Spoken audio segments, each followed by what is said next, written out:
Ben gizlendim, sen çıktın.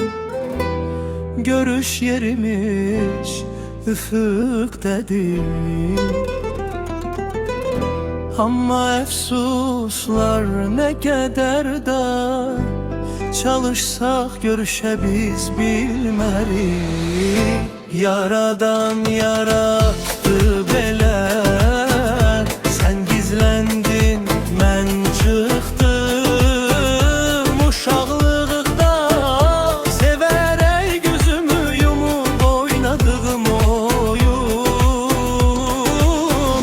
Hayatta belədir qaydalar tamam başka, sen gözün yumanı aktardın. Yaradan yarattı bela, sen gizlendin, ben çıktım. Uşaqlıqda severek gözümü yumup oynadığım oyun. Hayatta belədir qaydalar tamam başka, sen gözün yumanı aktardın.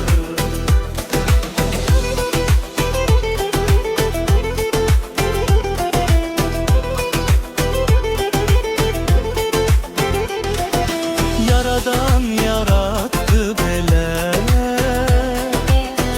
gün battı ay çıktı əvəz.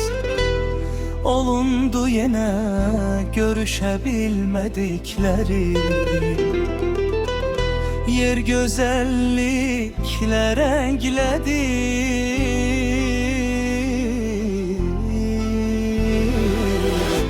Yaradan yarattı bela, sen gizlendin, ben çıktım.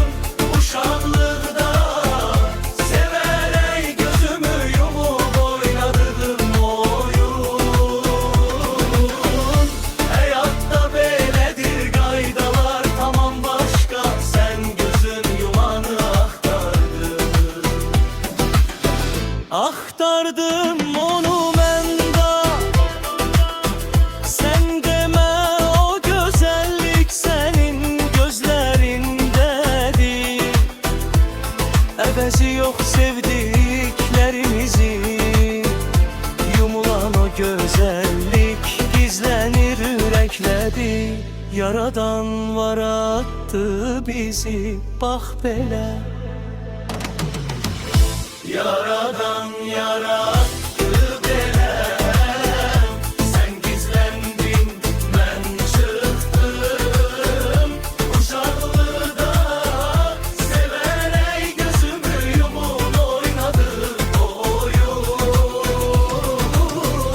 Hayatta belədir qaydalar tamam başka, sen gözün yumanı aktardın.